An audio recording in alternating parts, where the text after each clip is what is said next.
Hey guys, कैसे हैं आप सब। I hope you are doing well. I am Sandeep, welcome to CSC circle. तो हम लोग डिस्कस कर रहे थे यूपीएससी 2020 मेंस की टेस्ट सीरीज, ठीक है। और ये टेस्ट नंबर 3 है, ठीक है। हम लोगों ने 2 टेस्ट ऑलरेडी सॉल्व कर लिए हैं। तो ये हमारा 1393 क्वेश्चन नंबर है, ठीक है। तो ये आप लोग देख सकते हैं। और ये हिस्ट्री का पार्ट देखने को मिलेगा। जो जीएस का पेपर फर्स्ट होता है, उसमें जो हिस्ट्री, ज्योग्राफी और social issue, art and culture पूछा जाता है, उसी में का ये मतलब हिस्ट्री का पार्ट है, ठीक है। इससे 7 से 8 क्वेश्चन आते हैं जो फुल जीएस का टेस्ट होता है। लेकिन इसमें पहले सेक्शनल वाइज चल रहे हैं, उसके बाद जो है हमारे फुल टेस्ट आएंगे, ठीक है। तो विजन का यही पैटर्न रहता है ये उनके। और बहुत ही इंपॉर्टेंट क्वेश्चन है, बहुत ही अच्छे क्वेश्चन इंक्लूड करते हैं ये लोग, ठीक है। तो इसको सॉल्व करना बहुत ज़रूरी है। मैंने ग्रुप डिस्कशन के लिए भी एक क्वेश्चन मतलब ग्रुप डिस्कशन के लिए मैंने एक ग्रुप बना दिया है टेलीग्राम पे। तो उसमें आप लोग अपने क्वेश्चन को पेस्ट कर सकते हैं लिखकर, और डिस्कस भी कर सकते हैं सारे क्वेश्चन को। और अगर आपको प्री का भी क्वेश्चन पेपर देखना हो, तो प्री के मैंने 2020 वाले सारे सॉल्व कर रखे हैं, ठीक है। और 21 वाले भी 3 टेस्ट हमने सॉल्व कर रखे हैं। तो वो भी आप मेरे प्लेलिस्ट पे जाके देख सकते हैं, ठीक है। और अगर वीडियो अच्छा लगा तो इसको सब्सक्राइब करें, अपने दोस्तों को शेयर करना बिल्कुल ना भूलें, और अपने जो बेल आइकन पे प्रेस कर लें, ठीक है। ताकि मैं जो भी वीडियो डालूँ आपको सारा यहाँ मिल जाए। और ये तो हमारा प्री का ये मतलब मेंस का चल ही रहा है। प्री का हम लोग भी शुरू करेंगे, ठीक है। संडे सैटरडे में एक प्री का टेस्ट सॉल्व कर लिया करेंगे, और साथ ही साथ ऐसे का भी पार्ट रखेंगे, ठीक है। तो हम पूरा कवर कर लेंगे, प्री का मेंस पूरा कवर हो जाएगा हमारा, ठीक है। तो ये जो मेंस का है, ये आप लोग जो प्री के लिए तैयारी कर रहे हैं, जो 2021 के लिए कर रहे हैं, ठीक है, उनके लिए भी इम्पोर्टेंट है। वो भी ये मेंस के आंसर लिख सकते हैं, ठीक है। और जो मतलब कर रहे हैं 2020 में, जिनका मतलब निकल जाएगा एग्ज़ाम, उनके लिए तो इम्पोर्टेंट है ही है, ठीक है।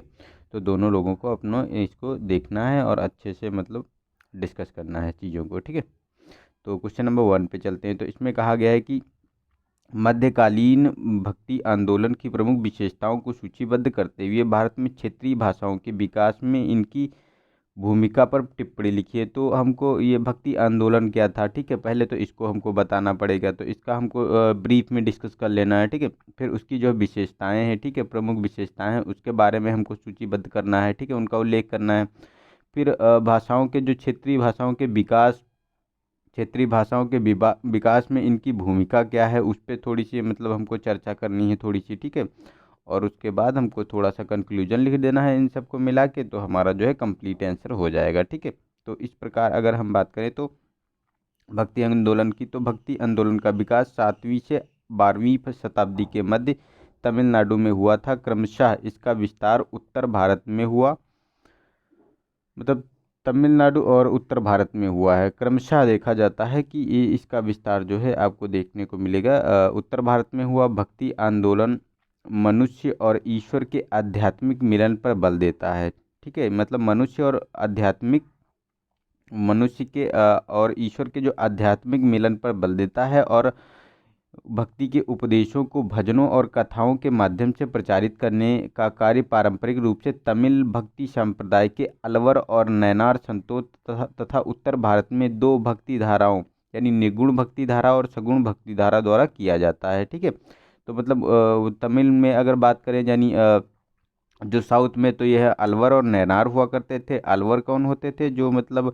विष्णु वैष्णव संप्रदाय के होते थे, और नैनार जो होते थे वो शिव के भक्त होते थे, ठीक है। और उत्तर भारत में सगुण और निर्गुण जो भक्ति का द्वारा इनका मतलब भक्ति, जो सगुण और भक्ति और निगुण, सगुण मतलब जिसमें साकार विश्व की बात की जाती थी। साकार मतलब एक प्रतिमा के रूप में हम किसी को पूजते थे। लेकिन निर्गुण में क्या होता था कि कोई मतलब कोई आकृति नहीं है, ब्रह्म सत्य, बाकी सब जगत मिथ्या की बात करते थे ये लोग, ठीक है। तो इस प्रकार ये हमारा जो भक्ति आंदोलन की शुरुआत हुई उत्तर भारत और दक्षिण भारत में, ठीक है।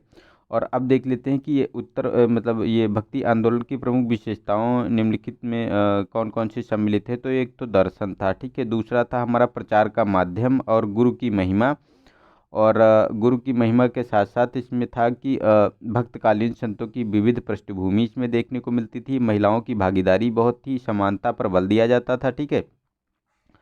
और हिंदू इस्लामी परंपराओं के मध्य जो अंतर का हिंदू और इस्लामी परंपराओं के मध्य अंतर समाप्त करना। कबीर और गुरु नानक जैसे भक्तिकालीन संतों ने अपने विचारों को हिंदू इस्लामी दोनों परंपराओं को से ग्रहण किया था तथा हिंदू मुस्लिम एकता को पुरजोर समर्थन किया था। ठीक है, तो इस प्रकार ये हम देख सकते हैं कि इतनी हमारी ये मतलब जो विशेषताएं हैं जो भक्ति आंदोलन की है। तो इसमें दर्शन में क्या होता था कि हमारी जो भक्ति आंदोलन एवं ये भक्ति आंदोलन एक ईश्वर तथा सभी मनुष्यों के भ्रातृत्व की भावना की अवधारणा में विश्वास करता था। भक्ति कालीन संतों द्वारा धर्म को ईश्वर और उपासना के मध्य प्रेममय बंधन के रूप में देखा जाता था। ठीक है, तो ये हमारा एक दर्शन हो गया। प्रचार का माध्यम क्या था? तब भक्तिकालीन संतों ने ईश्वर से जुड़ने के लिए कविता, गीत, नृत्य, कीर्तन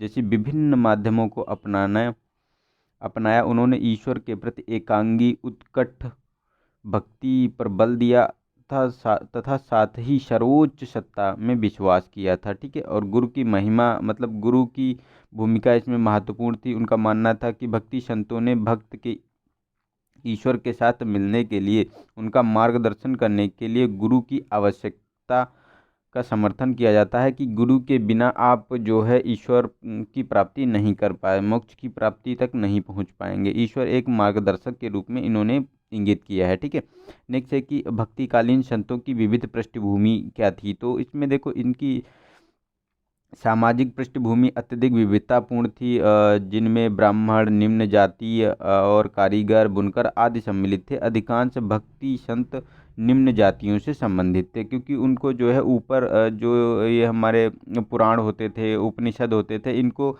निम्न जातियों को जो है शूद्र माना जाता था और शूद्र इनका जो है उनमें कोई रिप्रेजेंटेशन नहीं था। उनको यहाँ तक कि वेद पढ़ने का तक कि मतलब मंदिर में प्रवेश नहीं कर सकते थे, बाहर ही रहते थे ये लोग। और जो हुआ करता था कि इनको जो न तो वेद पढ़ने की अनुमति थी, ना ही कुछ मतलब बहुत चीज़ें इनमें जो है मतलब थी, इसीलिए ये लोग इसमें आते थे। ठीक है, नेक्स्ट है महिलाओं की भागीदारी। तो कुछ प्रमुख महिलाओं में अंडाल, मीराबाई, ललद आदि सम्मिलित थी। इन्होंने कई भक्तिपूर्ण छंदों की रचना की है। ठीक है, तो इसमें ये महिलाओं की भी भागीदारी थी और समानता पर बल दिया जाता है।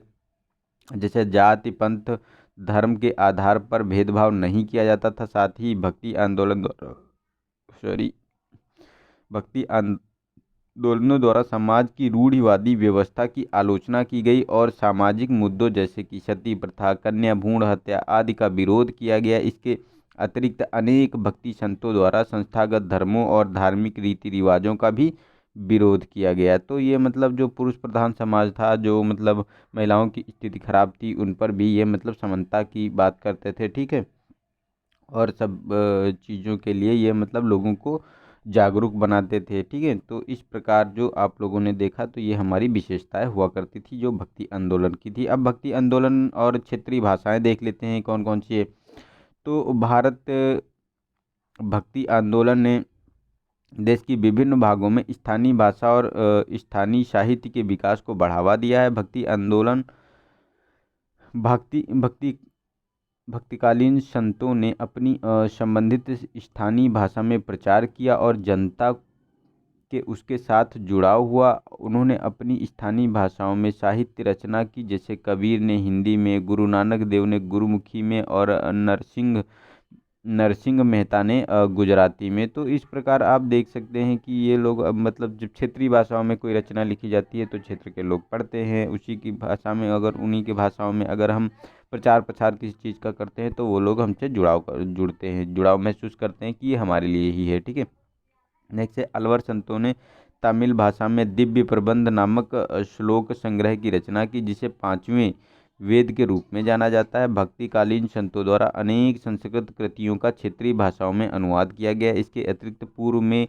केवल संस्कृत के उपलब्ध ग्रंथ इस काल में जन सामान्य के लिए सुलभ हो गए। उदाहरण के लिए तुलसीदास ने रामायण महाकाव्य का अवधि में रचना कर इसे जन सामान्य के लिए अधिक सुलभ बनाया। तो इस प्रकार आप लोग देख सकते हैं पहले संस्कृत में हुआ करते थे, लेकिन निम्न जातियों का वहाँ कैसे रिप्रेजेंटेशन हो ही नहीं सकता। तो ये लोग आप देख सकते हैं, क्योंकि ना तो ये पढ़े लिखे थे, ना इनको संस्कृत आती थी, ठीक है। नेक्स्ट है कि हमारा भक्तिकालीन संत चैतन्य और शंकर देव ने अपने अनुयायियों को संस्कृत के स्थान पर क्रमशः बंगाली और असमी भाषा का उपयोग करने के लिए प्रोत्साहित किया, क्योंकि ये उसी वाले क्षेत्र में थे, तो बंगाल वाले क्षेत्र में, ठीक है, इसीलिए इन्होंने ऐसा किया था। और ये मराठी, मैथिली, कन्नड़, अवधी आदि क्षेत्रीय भाषाओं को भक्ति संतों के प्रयास ने समृद्ध कर दिया। तो ये भाषाओं का प्रसार भी इन्हीं के कारण बहुत ज़्यादा हो गया था, ठीक है, इस काल में, ठीक है।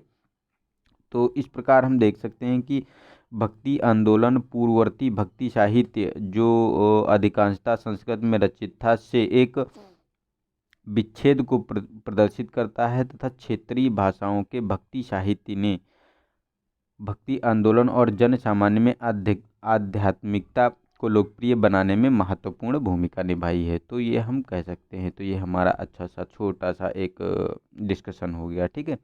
तो हमें इन सारी चीज़ों को इंक्लूड कर देना है। आप लोगों को जो अच्छा लगे पॉइंट, देखो ज़्यादा पॉइंट इसलिए ये लोग इंक्लूड करते हैं डिस्कशन में कि आपको जब वहाँ क्वेश्चन लिखते हैं तो हमको अगर 5 ही पॉइंट केवल हम लोग याद कर पाए हैं, तो वहाँ लिखते वक्त हम फ्लो में क्या होते हैं कि 1-2 पॉइंट भूल जाते हैं। इसलिए ज़्यादा पॉइंट, अगर हमको ज़्यादा मटेरियल मिलेगा तो हम क्या करेंगे कि वहाँ से हम कुछ पॉइंट अगर भूल भी जाते हैं तब भी हमारे मतलब भर के मटेरियल बच जाएगा इसमें, ठीक है, जितना हमको क्वेश्चन में इंक्लूड करना है। तो पढ़ना डिटेल में है लेकिन लिखना कम है, ठीक है। नेक्स्ट है कि पुरा पाषाण और मध्य पाषाण और ताम्र पाषाण काल में संबंधित प्रागैतिहासिक शैलचित्र में वर्णित विषयों तथा विषयों और तकनीकों में अंतर को स्पष्ट कीजिए। तो इसमें जो मेगोलिथिक और पैलियोलिथिक, चारकोलिथिक की जो ये मतलब रॉक कट पेंटिंग थी, उन्हीं के बारे में बात करता है। तो इसमें देखो प्रागैतिहासिक शैल चित्रों का संक्षिप्त विवरण देना है, फिर पुरा पाषाण काल, मध्य पाषाण काल, ताम्र पाषाण काल की जो प्रागैतिहासिक चित्र है उसमें तकनीकों में क्या अंतर है उस पर प्रकाश डालना है हमको। थोड़ा सा संक्षिप्त मतलब थोड़ा सा डिस्कशन कर लेना है इन चीज़ों पे, ठीक है। तो प्रागैतिहासिक चित्र होते क्या थे एक्चुअली में, तो सबसे पहला क्वेश्चन तो यही है। तो इसमें देखो प्रागैतिहासिक शैल चित्रों की अगर बात करें, जिन्हें पेंट्रोग्लिफ के नाम रूप में भी जाना जाता है, कि जो ये चित्र होते थे, ठीक है, ये चित्रण हेतु गुफा की भित्तियों का कैनवास के रूप में उपयोग किया जाता था। इन चलचित्रों को व्यक्ति द्वारा अपने विचारों को अभिव्यक्त करने, घरों को अधिक रंगीन बनाने, दैनिक जीवन से संबंधित गतिविधियों का दृश्य रूप में चित्रित करने और अपनी रचनात्मक प्रवृत्ति की पूर्ति करने हेतु चित्रित किया गया था। ये शैलचित्र विंध्य पर्वत श्रृंखला यानी मध्य प्रदेश और उत्तर प्रदेश में कैमूर पर्वत श्रृंखला जो विंध्य पर्वत का विस्तार में पाए गए हैं। ये विभिन्न कालखंडों से संबंधित प्रागैतिहासिक शैल चित्रों में विभिन्न विषयों तथा तकनीकों का उपयोग किया गया है जो निम्नलिखित है। तो जो भीमबेटका की गुफाएं हैं ये आपको देखने को मिलेगी। तो ये जो जो ये है, और बाघ की गुफाएं हैं, ये सब आपको भित्ति चित्र की गुफाएं देखने को मिलेंगी। अब इसमें अंतर देख लेते हैं कि इन तीनों में क्या क्या अंतर था। तो शैल चित्रों के विषय में अंतर, तो इसमें देखो निम्न पुरापाषाण काल के लोगों द्वारा उत्पादित कलात्मक विषयों के संदर्भ में अधिक जानकारी उपलब्ध नहीं है, लेकिन उच्च पुरापाषाण काल जैसे 4000 मतलब 40,000 से 10,000 ईसा पूर्व के मध्य की अगर बात करें कि तो भारत में कलात्मक गतिविधियों का प्रसार देखा गया था, ठीक है। इस काल के लोगों द्वारा निर्मित चित्रों के विषय मानवीय आकृतियों, मानवीय गतिविधियों, ज्यामिति डिजाइनों और प्रतीकों तक सीमित थे, ठीक है। तो इस प्रकार हम देख सकते हैं। तो ये मतलब उनकी जो है ज्यामिति डिजाइनिंग किया करते थे, मानवीय गतिविधियों की आकृतियाँ बनाते थे, मानवीय जो आकृतियों का निर्माण करते थे, और प्रतीकों तक ही सीमित थे। इस समय ज़्यादा मतलब कला का विकास नहीं हो पाया था, जो ये मध्य पुरापाषाण या उच्च पुरापाषाण काल की बात करें। तत्पश्चात अगर मध्य पुरापाषाण काल की मध्य पाषाण काल की बात करें, जो 10,000 से 4,000 ईसा पूर्व के दौरान अगर बात करें, तो जैसा कि भीमबेटका की गुफाओं में देखा जा सकता है चित्रकला के कई नवीन विषयों जैसे कि सामुदायिक नृत्य, पारिवारिक जीवन आदि का चित्रांकन किया गया है। मुख्य रूप से शिकार के दृश्यों को चित्रित किया गया है, जिनमें से कुछ चित्रों में पशुओं से होने वाले भय को चित्रित किया गया है, लेकिन कई अन्य चित्रों में उनके प्रति प्रेम दया भाव को भी चित्रित किया गया है। तो भीमबेटका की गुफाओं में बहुत अच्छे और स्पष्ट रूप से आपको देखने को मिलते हैं, उनका चित्रांकन किया गया है। ठीक है, तो ये मतलब हमारा जो मध्य पाषाण काल में ये मतलब देखने को मिले थे। ठीक है, मतलब निम्न पाषाण काल या उच्च पाषाण काल में ये मतलब प्रतीक केवल हुआ करते थे, ना कि कोई मतलब कुछ अलग चीज़ें हुआ करती थी। लेकिन मध्य पाषाण काल में चित्रकला का विकास हुआ है। उसके बाद ताम्र पाषाण काल की बात करें जो 2000 से 700 ईसा पूर्व तक है। ठीक है, इसमें चित्रकला के विषय में अधिक चित्रकला के विषय अधिक विकसित हुए और मालवा मैदानों में बसे कृषि समुदायों के साथ भीमबेटका की गुफाओं के निवासियों की आवश्यकताओं हेतु होने वाले सहयोग संपर्क और पारंपरिक आदान प्रदान के दृश्य अंकित किए गए। इन चित्रों में अधिकांश मिट्टी के बर्तन धातु औजार और सामान्य रूपांकनों जैसे कि क्रॉस हैच स्क्वायर मतलब लकीरों के काटने से बने चौखाने वाली जो जाली चौखानी और जो जाली आदि को चित्रित किया गया है। तो इसमें देखो ताम्रपाषाण में और भी विकसित हो गई चीज़ें जो चित्रकला की थी, लेकिन निम्न पाषाण काल में बहुत कम था। ठीक है, उसमें प्रतीक यूज होते थे। उसके बाद भीमबेटका की चित्रकला होती थी जिसमें सामुदायिक नृत्य पारिवारिक जीवन इन सब चीज़ों को और पक्षियों के प्रति प्रेम भाव और जो है उनकी जो भय होता था वो भी चित्रित करते थे। लेकिन इन चीज़ों में तो हम मतलब हैंडीक्राफ्ट बनाने लगे औजार बनाने लगे और रूपांकन इन चीज़ों को हमको मिलता है। ठीक है, अब शैली के चित्रों की तकनीकों में अंतर क्या था उस समय की, तो ये हम देख लेते हैं। तो इसमें देखो उच्च पुरा पाषाण काल की चित्रकला में मानव आकृतियों के अतिरिक्त विशाल पशुओं जैसे कि जंगली भैंसों हाथियों बाघों आदि की आकृतियों को रेखीय निरूपण किया जाता था। कुछ चित्र वाश पेंटिंग यानी एक दृश्य कला तकनीकी जिसमें रंग की एक अर्ध पारदर्शी परत का उपयोग किया जाता था के रूप में चित्रित थे। लेकिन अधिकांश चित्र ज्यामितीय आकृतियों के रूप में चित्रित थे। लाल रंग का उपयोग शिकारियों तथा हरे रंग का उपयोग नर्तकियों को चित्रित करने के लिए किया जाता था। लाल मतलब शिकारियों के लिए और हरा मतलब नर्तकियों के लिए। तथा तत्पश्चात अगर बात करें कि मध्य पाषाण काल में लोगों ने पशुओं को प्राकृतिक शैली में तथा मनुष्यों को केवल एक विशिष्ट शैलीगत रूप में चित्रित करना प्रारंभ कर दिया। लेकिन चित्र का आकार अपेक्षाकृत अधिक छोटा हो गया और भीमबेटका के कई शैलाश्रयों में हस्तछाप मुट्ठी की छाप और अंगुलियों से चित्रित बिंदुओं यानी डॉट्स का चित्रण किया गया है। ठीक है, हालांकि पूर्ववर्ती तकनीकों का उपयोग ताम्र पाषाण काल में भी जारी रखा गया, लेकिन इस काल में चित्रों को जीवंतता और चमक समाप्त हो गई। मतलब जो जीवंतता थी मध्य पाषाण काल की वो समाप्त हो गई। तो इस प्रकार हमने पूरा क्वेश्चन का पॉइंटों में डिस्कस कर लिया है। ठीक है, नेक्स्ट है अब हमारा थर्ड क्वेश्चन नंबर। इसमें कहा गया है कि गुप्त काल के दौरान कला और स्थापत्य के क्षेत्र में हुए विकास की विवेचना कीजिए।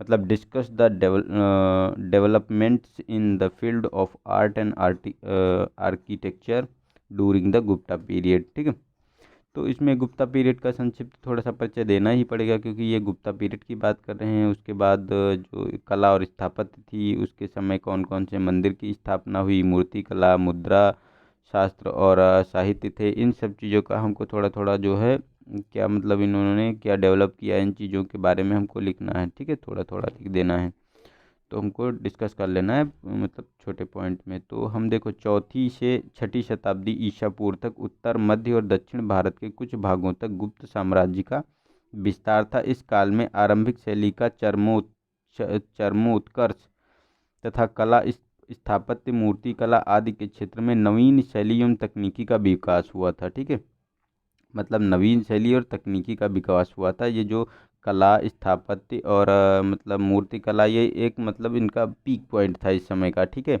जो गुप्ता पीरियड था। तो गुप्ता पीरियड के दौरान कला और स्थापत्य के क्षेत्र में प्रगति। तो मंदिर स्थापत्य की बात करें मतलब टेम्पल आर्किटेक्चर, तो गुप्त के काल के दौरान मंदिर स्थापत्य के इतिहास में एक नए युग की शुरुआत हुई। स्वतंत्र रूप से प्रतिष्ठित पित मंदिर और प्रतिष्ठ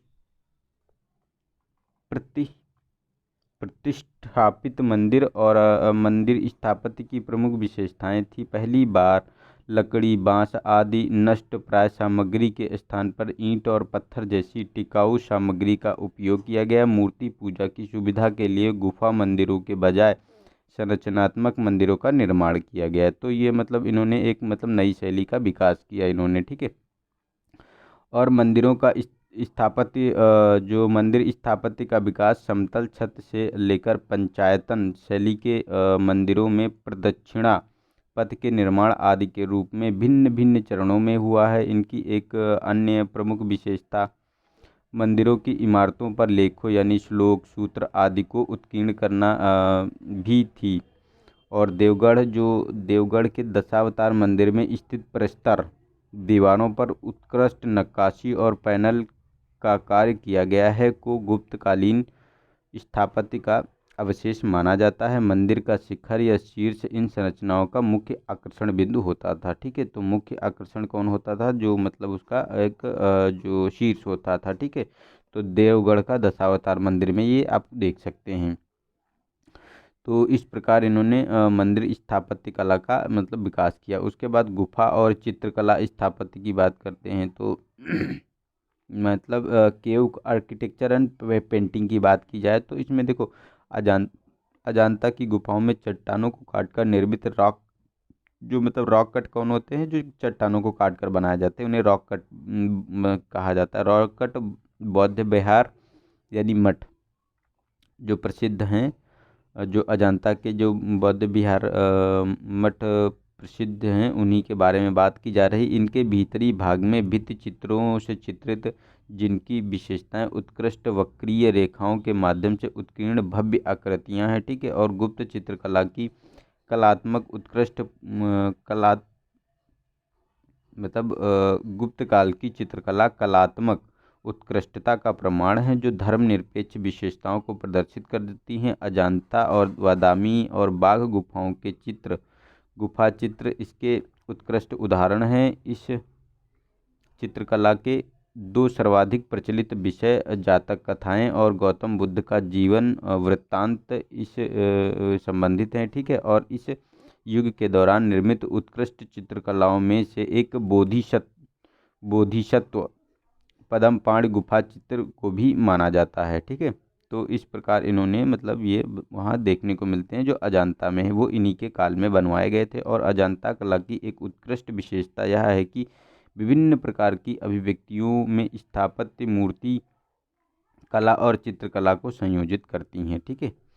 तो इस प्रकार ये मतलब इसमें देखने को मिली। अब प्रतिमाएं जो स्कल्पचर था उसके बारे में बात कर लेते हैं। तो ये प्रतिमाएं गुप्त में धातु कर्म के साथ भी धातु कर्म के क्षेत्र में भी उल्लेखनीय प्रगति हुई। शिल्पकार धातु की प्रतिमाओं और स्तंभों की ढलाई की कला में कुशल थे। और सुल्तानगंज से प्राप्त बुद्ध की विशाल ताम्र प्रतिमा की ऊंचाई लगभग 7.5 फीट है और इसका वजन लगभग 1 टन है। सारनाथ का प्राप्त बुद्ध की प्रतिमा गुप्त कला की अद्वितीय कृति है। ज्ञातव्य है कि गुप्त काल में निर्मित दिल्ली में स्थित लौह स्तंभ कई शताब्दियों से सूर्य प्रकाश और वर्षा के प्रति पूर्णतः अनावृत रहने के बावजूद अभी भी जंग से मुक्त है। उसमें मतलब अभी तक जंग नहीं लगा है, ऐसा मतलब लोहा उसमें यूज किया गया है। तो ये समझ सकते हैं कि कितना आगे हम लोग पहले हुआ करते थे कि मतलब ऐसा लोहा हम बना सकते थे जिसमें जंग नहीं लग सकता है, ठीक है।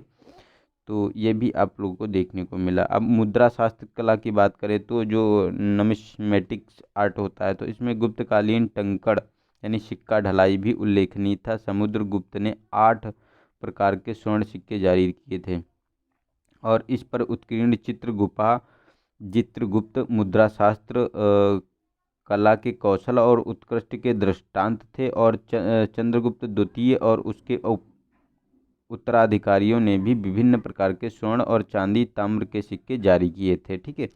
तो इस चंद्रगुप्त द्वितीय ने भी जारी किए थे और समुद्रगुप्त ने भी जारी किए थे इसमें, ठीक है।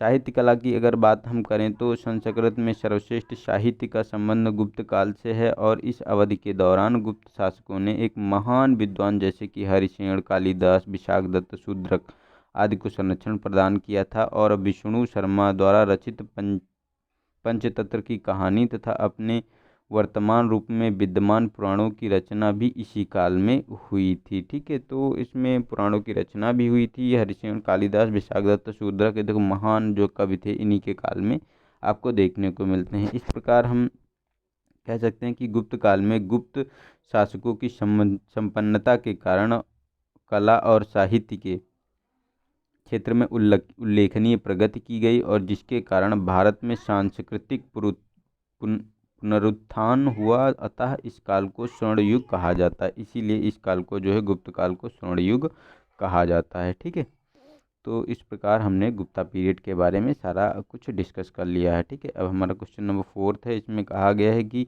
चित्रकला के क्षेत्र में मुगलों के योगदान का सविस्तार वर्णन कीजिए और चर्चा कीजिए कि किस प्रकार मुगल शैली फारसी और भारतीय शैलियों का संश्लेषण थी। तो इसमें बात करना है तो मुगल पेंटिंग और उसके बारे में डिस्कस करना है कि school of synthesis of Persian and Indian style जो हुआ करती थी। ठीक है, उसके बारे में हमको चर्चा करनी है। तो देखो, इसमें हम देख लेते हैं कि मुगल पेंटिंग के बारे में कि योगदान क्या रहा इन लोगों का, और इसमें फारसी और भारतीय शैली दोनों में क्या मतलब समाविष्ट किया गया है, क्यों मतलब क्या है इसमें। ठीक है, तो हमारा देखो मुगल चित्रकला विभिन्न देशज परंपराओं और विदेशी प्रभावों का समृद्ध मिश्रण है। चित्रकला की मुगल शैली की उत्पत्ति अकबर के शासनकाल में हुई थी तथा इसका विकास उत्तरवर्ती मुगल शासकों के संरक्षण में हुआ था। इनके योगदान में शामिल है। ठीक है, इनके योगदान शामिल हैं। तो इसमें शाब्दिक चित्र था, मतलब टेक्सचुअल, ये मतलब शाब्दिक चित्रण देखने को मिलता है। यद्यपि शाब्दिक चित्रण की कला पूर्व में भी प्रचलित थी, लेकिन मुगल शासनकाल में नवीन स्वरूप प्राप्त हुआ। सामान्यतः किनारों यानी बॉर्डरों पर सुलेखित शाब्दिक विवरणों सहित उत्कृष्ट और सूक्ष्म चित्रांकन मुगल चित्रकला की प्रमुख विशेषता है। मतलब बॉर्डर बनाए गए इसमें। ठीक है, और उसमें मतलब शाब्दिक जो विवरण थे उसमें एक मतलब सहित उत्कृष्ट और सूक्ष्म रूप चित्रांकन किया गया है मुगल शैली की। ये मतलब एक बहुत महत्वपूर्ण विशेषता है। दूसरा है हमारा कि मतलब लघु चित्रकला, मिनिएचर्स। तो इसमें इस काल में कला के मुख्य महत्वपूर्ण रूप पुस्तक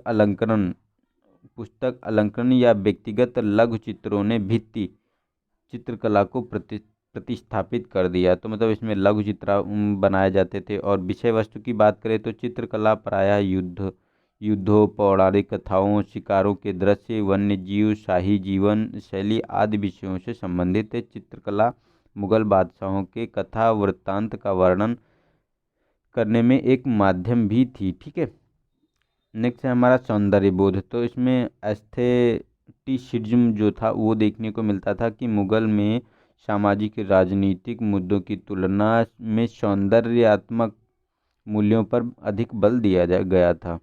तो मतलब चित्रों को बहुत ही सुंदरता के साथ बनाया गया था। और रंगों के उपयोग की बात करें तो मुगल चित्रकला में लाल, सफ़ेद, हरे जैसे विभिन्न रंगों का उपयोग किया गया था। सोने और चांदी का रंग जो कि समृद्धि का प्रतीक है का प्रायः उपयोग किया जाता था।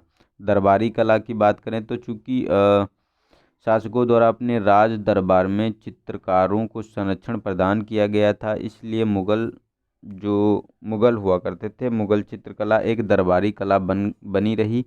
इसका प्रमुख विषय दरबार की जीवन शैली थी। तकनीकी की बात करें तो फोर साइटिंग तकनीकी का उपयोग वस्तुओं को उनकी वास्तविक स्थिति से अधिक निकट और अधिक छोटे रूप में प्रदर्शित किया जाता था। मतलब अधिक निकट और अधिक छोटे रूप में उनकी तकनीकी का इस्तेमाल करके किया जाता था। और सामग्री का उपयोग की बात करें तो सैकड़ों पटचित्रों का चित्रण किया गया और उन्हें शाही स्टूडियो में रखा गया है। ठीक है, और जो चित्रकारों की पहचान की बात करें तो पहली बार चित्रकारों के नाम अभिलेखों में दर्ज किए गए, और मुगल शासकों ने फारसी कलाकारों को संरक्षण प्रदान किया तथा फारसी कलाकारों की देख रेख में एक बड़ी संख्या में स्थानीय चित्रकारों को नियुक्त किया। इस प्रकार मुगल शैली का विकास चित्रकला की स्वदेश भारतीय शैली और फारसी चित्रकला की सफाविद शैली के उचित संश्लेषण के परिणाम स्वरूप हुआ। इसे इस प्रकार स्पष्ट किया जा सकता है। मुगल चित्रकला के फारसी तत्व कौन कौन से हैं? तो इसमें कौन कौन से फारसी तत्व हैं? तो इसमें देखो, मुगल चित्रा की जो लघु शैली का विस्तार हुआ, ये आपको फारसी चित्रकला थी। और मुगल साहित्य जो मुगल चित्रकला फारसी साहित्य की दत्त दंत कथाओं से संबंधित विषयों को दर्शाती है, जिसमें पशुओं के पात्रों के साथ लघु कहानियों का प्रदर्शन किया जाता है जो नैतिक सीख प्रदान करती हैं। ठीक है। और नेक्स्ट है कि हमारा फारसी शैली में उपयोग होने वाला अत्यधिक अलंकृत बॉर्डर और चित्र बनाने की वह पद्धति जिसमें ऐसा प्रतीत हो कि दृश्य को किसी ऊंचे स्थान में देखा जा रहा है। ठीक है। और मुगल चित्रकला में भी जारी रहा है। और नेक्स्ट है कि फारसी चित्रकला के प्रभाव के कारण ही मुगल चित्रकला में मोरपंखी, देख रहे हो, मोरपंखी के समान नीले रंग और सुनहरे रंग का उपयोग किया गया है। तो ये फारसी चित्रकला से आया है। ठीक है। नेक्स्ट है हमारा जो चित्रों के बॉर्डर के साथ विस्तृत सुलेखन का उपयोग किया जाता था। ठीक है। तो इसका उपयोग जो है प्रभाव को दर्शाता है। इन शब्दों को फारसी उत्कीर्ण, मतलब कोई पेंटिंग जैसे बनाई जाती थी, तो जो जैसे ये पेंटिंग होती उसका जो एक बॉर्डर बनाया जाता था जिसमें ये छोटे छोटे रूपांकन किए जाते थे। और इसमें ये रूपांकन जो शाब्दिक होते थे बहुत ही स्पष्ट होते थे, बहुत बारीकी से आप इसे देख सकते थे। ठीक है। बहुत बारीकी से किया जाता था। तो ये मतलब हमारी मुगल की हो गई, जो जितने मतलब बॉर्डर वाला जो ये हमको जो छोटा सा रूपांकन है मोरपंखी रंग वाला जो है। ठीक है। और ये वाला कि 10 कथाओं से विषय जो दर्शाती थी या पशुओं के लिए लघु, और ये हमारे फारसी लघु जो शैली थी। ठीक है। इन सबको हमारे उसमें भारतीय चित्रकला में समावेश इसमें मिलता है। ठीक है। नेक्स्ट अब देख लेते हैं मुगल चित्रकला में भारतीय तत्व कौन कौन से थे। तो इसमें देखो, भारतीय प्रभाव के कारण मुगल चित्रकला फारसी चित्रकलाओं की तुलना में अधिक यथार्थवादी बनी है। और भारतीय प्रभाव के परिणाम स्वरूप मुगल चित्रकला में छवि चित्रण और जानवरों जैसे प्राकृतिक तत्वों का समावेश हुआ है। जहांगीर द्वारा अनेक चित्रों में पक्षियों, पशुओं, फूलों का यथार्थवादी तरीके से विस्तृत चित्रण करवाया गया था। ठीक है। इसके अतिरिक्त मुगल चित्रों में हिंदू देवी देवताओं का चित्रण व स्थानीय प्रभाव को दर्शाता है। तो ये हमारी जो स्थानीय जो देवी देवताओं को दर्शाता है। इसी प्रकार तूतीनामा में जो 250 से अधिक लघु चित्र थे में प्रयोग होने वाले विषय और कहानियाँ 12वीं शताब्दी के एक संस्कृत कथा ग्रंथ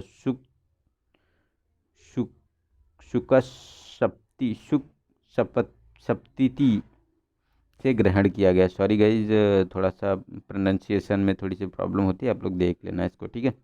नेक्स्ट है कि फारसी शैली के सपाट प्रभाव को भारतीय कूची यानी ब्रश की गोलाई से प्रतिस्थापित करके चित्रों को एक त्रियामी मतलब 3D प्रभाव प्रदान किया गया है। तो इस प्रकार हम देख सकते हैं कि भारतीय और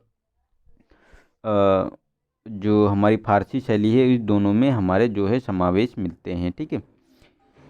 तो इससे हम कह सकते हैं कि मुगल चित्रकारों ने यूरोपीय शैली को भी शामिल किया, जैसे कि उनके चित्रों में तैलीय रंगों जैसे आयली पेंटिंग का उपयोग किया जाना। हालांकि बाद में औरंगजेब जैसे शासकों ने कला को संरक्षण प्रदान नहीं किया, जिसके कारण चित्रकार निकटवर्ती प्रांतों की ओर पलायन कर गए और अंततः मुगल चित्रकला का पतन होने लगा। तो हम देख सकते हैं, तो लास्ट में हम चित्रकला का पतन भी हो गया क्योंकि उनको कोई संरक्षण प्राप्त नहीं हुआ था। ठीक है। तो कोई उनका फ्यूचर नहीं था, इसलिए तो हमने देखा कि यहाँ पे हम सारा मुगल चित्रकला और फारसी चित्रकला और भारतीय चित्रकला से किस प्रकार उसमें समावेश मिलता है। ठीक है। तो नेक्स्ट है हमारा 5 क्वेश्चन नंबर। तो इसमें कहा गया कि कर्नाटक संगीत और हिंदुस्तानी शास्त्रीय संगीत के मध्य समानता है और अंतर स्पष्ट कीजिए। तो हमको अंतर स्पष्ट करना, तो इसमें हमको देख लेना है कि भारतीय संगीत एक्चुअली में होता क्या है। ठीक है। उसके बाद कर्नाटक और हिंदुस्तानी जो संगीत होता है उसके बारे मध्य जो समानताएं हैं उस पर हमको थोड़ा सा डिस्कस कर लेना है और दोनों में अंतर को स्पष्ट करते हुए हमारा आंसर कंप्लीट हो जाएगा। ठीक है। तो हमको कंप्लीट आंसर देना है इसमें। तो इसमें हिंदुस्तानी और कर्नाटक साहित्य, जो हिंदुस्तानी और कर्नाटक संगीत भारतीय शास्त्रीय संगीत की दो मुख्य उपशैलियाँ हैं, ठीक है। जहाँ हिंदुस्तानी संगीत की उत्पत्ति वैदिक काल से हुई है, वहीं कर्नाटक संगीत की उत्पत्ति भक्ति आंदोलन के दौरान हुई है। तो दोनों के मध्य विभिन्न समानताएं हैं, जिनके उदाहरण आप देख सकते हैं, जैसे कि दोनों शैलियों में स्वर की मधुरता को प्राथमिकता दी गई है, ठीक है।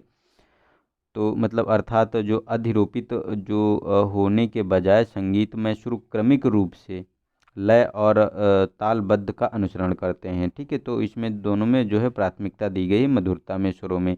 और दोनों शैलियों में मूल आधार के रूप में स्वर राग ताल शामिल हैं, जो दोनों की मूलभूत विशेषताएं हैं। मतलब स्वर, ठीक है, राग और ताल तीनों जो है शामिल हैं। और दोनों शैलियों के प्रत्येक राग में एक स्वर की प्रधानता होती है, ठीक है। और दोनों शैलियों का धर्म से घनिष्ठ संबंध रहा है। तो दोनों धर्म से घनिष्ठ संबंध है। तो ये हमारे 4 पॉइंट हो गए, जो हमारे स्वर की मधुरता को प्राथमिकता दी गई है, और राग ताल और जो है स्वर में जो है दोनों की ये मूलभूत विशेषताएं हैं, ठीक है। और ये स्वर और राग में एक स्वर की प्रधानता होती है, और धर्म से घनिष्ठ संबंध है इनका, ठीक है। नेक्स्ट है अंतर क्या क्या है। हालांकि दोनों में कुछ अंतर हैं, जैसे कि कर्नाटक संगीत तुलनात्मक रूप से शुद्ध है, जबकि हिंदुस्तानी शास्त्रीय संगीत इस्लामी परंपरा और फारसी शैली से प्रभावित है, ठीक है। और नेक्स्ट है कि कर्नाटक संगीत, जो कर्नाटक संगीत आपको देखने को मिलेगा कर्नाटक, आंध्र प्रदेश, तमिलनाडु, केरल आदि तक विस्तृत है, जबकि देश के शेष भागों में शास्त्रीय संगीत को हिंदुस्तानी संगीत के रूप में जाना जाता है, ठीक है। नेक्स्ट है कर्नाटक संगीत में गायन केवल एक विशेष निर्धारित शैली तक सीमित है, जबकि हिंदुस्तानी संगीत में कई उपशैलियों या घराने शामिल होते हैं। कर्नाटक संगीत में प्रस्तुति के समय तात्कालिक रूप से परिवर्तन करने की स्वतंत्रता नहीं होती है, लेकिन हिंदुस्तानी संगीत में विभिन्न रूपांतरण और तत्कालिक परिवर्तन संभव हैं, ठीक है। तो हिंदुस्तानी संगीत राग आधारित है, जबकि जो कर्नाटक संगीत की कृति आधारित है। मतलब ये कृति पर आधारित है और ये राग पर आधारित है हिंदुस्तानी संगीत शुद्ध स्वर को, जबकि मतलब हिंदुस्तानी जो संगीत है वो शुद्ध स्वर को, जबकि कर्नाटक है वो गमक आधारित रागों के महत्व को प्रदान करता है। नेक्स्ट है कि राग कल्पनाओं के विस्तार। हिंदुस्तानी संगीत में सुर से और कर्नाटक संगीत के पद पद से तक होता है। मतलब इसमें सुर, हिंदुस्तानी संगीत में सुर से सुर और कर्नाटक में पद से पद तक किया जाता है, ठीक है।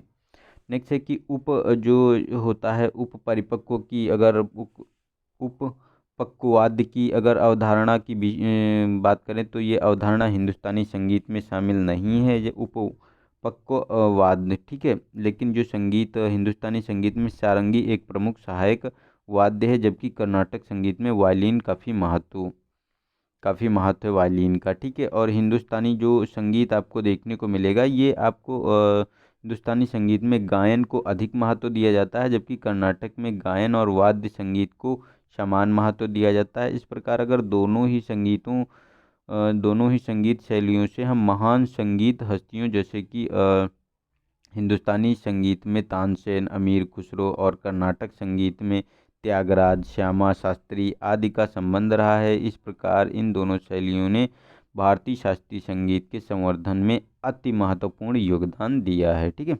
तो इस प्रकार हमने संगीत के बारे में देख लिया है। अब क्वेश्चन नंबर 6 है, तो इसका हमको डिस्कस करना है। इसमें देखो क्या कहा गया है कि चर्चा कीजिए कि वेलेजली द्वारा अपनाए गए तरीकों ने किस प्रकार भारत में ब्रिटिश सत्ता के विस्तार में सहायता की थी। तो इसमें देखो क्या है कि इसमें पृष्ठभूमि में चर्चा करनी है कि वेलेजली का भारत में आगमन कब हुआ, ठीक है, कैसे हुआ और ये कब तक भारत में रहा। उसके बाद हमको वेलेजली की जो पद्धतियाँ हैं उनको ब्रीफ में डिस्कस कर लेना है, ठीक है। और उसके बाद हमको बताना है कि ये वेलेजली की नीतियाँ, ये कौन सी अंग्रेजी नीतियों का अनुसरण करता था जिससे उसको लाभ होता, अंग्रेज़ों को लाभ होता था, उनको सूचीबद्ध कर दीजिए थोड़ा सा, ठीक है। और उसके बाद हमको निष्कर्ष लिख देना है। तो हमको इस प्रकार हमको पूरे क्वेश्चन को डिस्कस करना है, क्योंकि ये क्वेश्चन देखने में तो बहुत छोटा लगता है, लेकिन हमको डिस्कस ज़्यादा करना पड़ेगा, क्योंकि जब वेलेजली की बात आ जाती है तो वेलेजली जो इसका जो 98 से 1905 में आया था, क्योंकि ये जो वेलेजली है वर्ष 1998 से 1905 तक भारत में का गवर्नर जनरल रहा था। तो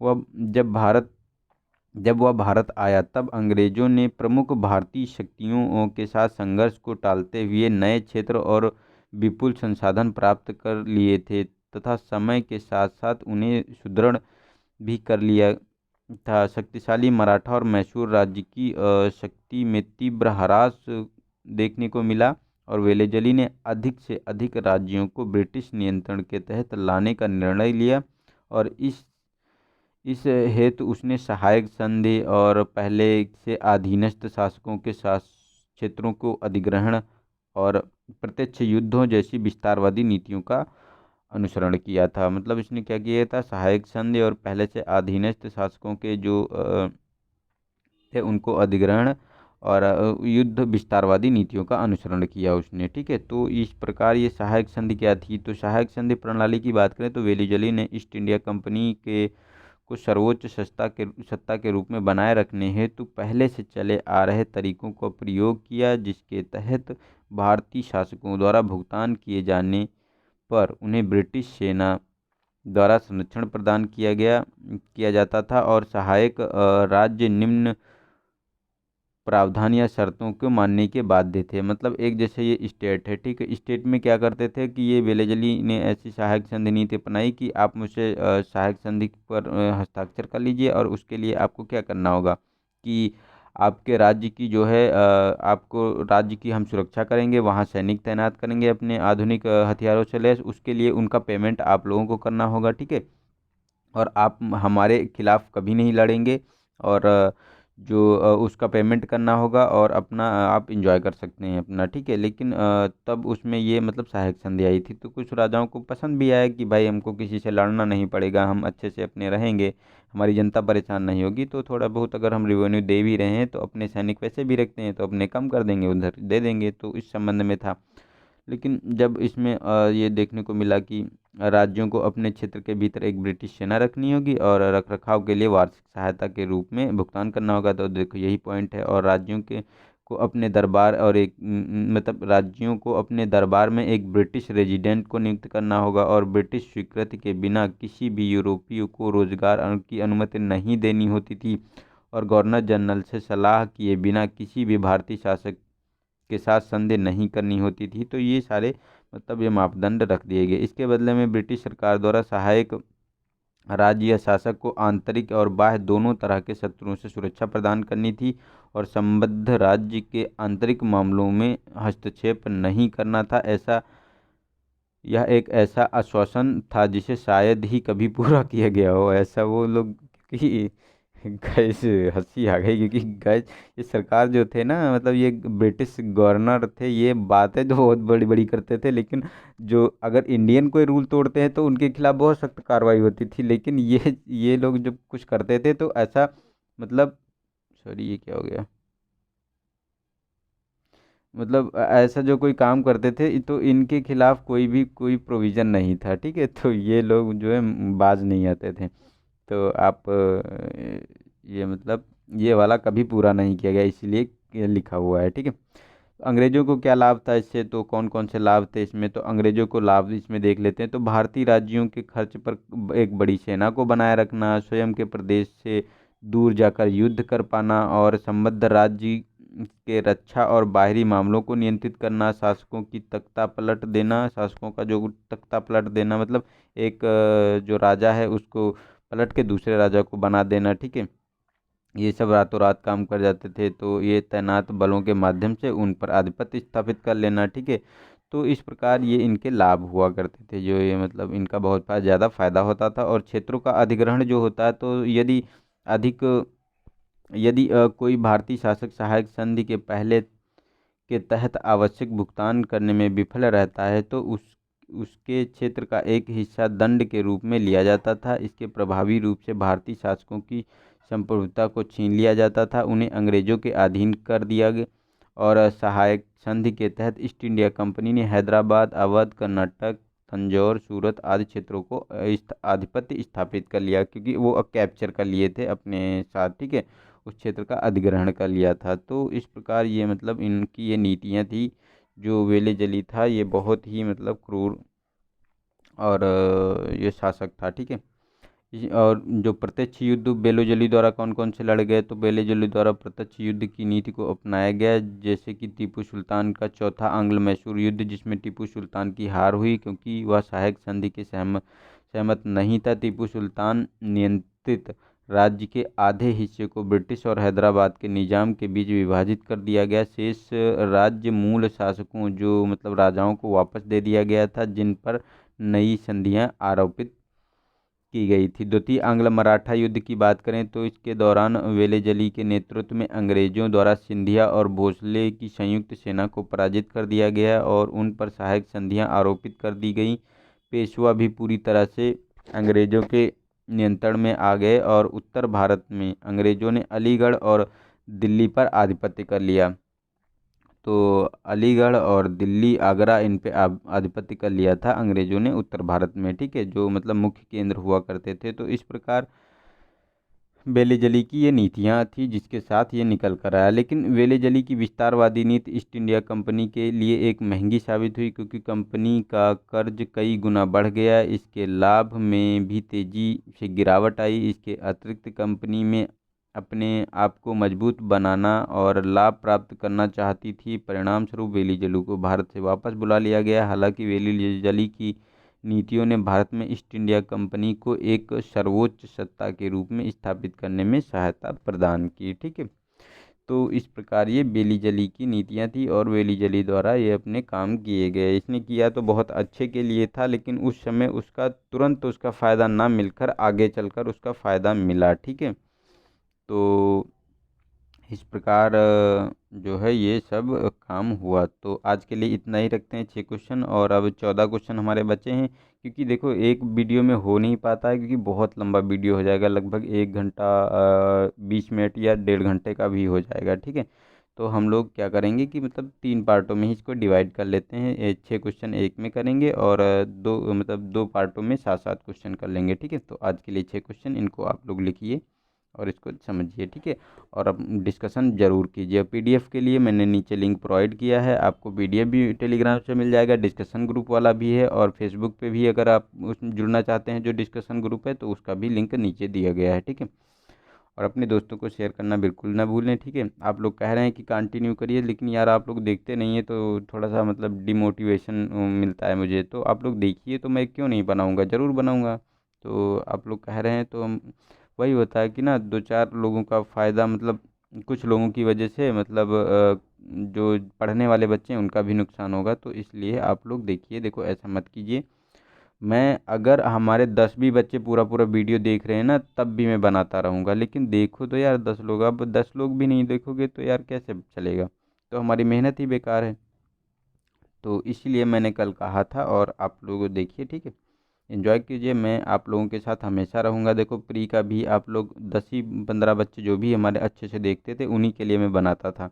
अब इसमें भी अब आप लोग देख नहीं रहे हैं, तभी थोड़ा सा मुझे लगा कल, तो इसलिए बोल दिया। इसके लिए सॉरी अगर कुछ गलत लगा हो, ठीक है। लेकिन अगर पढ़ना है तो आप लोगों को अच्छे से पढ़ाई कीजिए, ठीक है। उसमें कोई कोताही नहीं बरतनी चाहिए। तो आज के लिए इतना ही, मिलते हैं नेक्स्ट वीडियो में, तब तक के लिए नमस्कार, जय हिंद, जय भारत।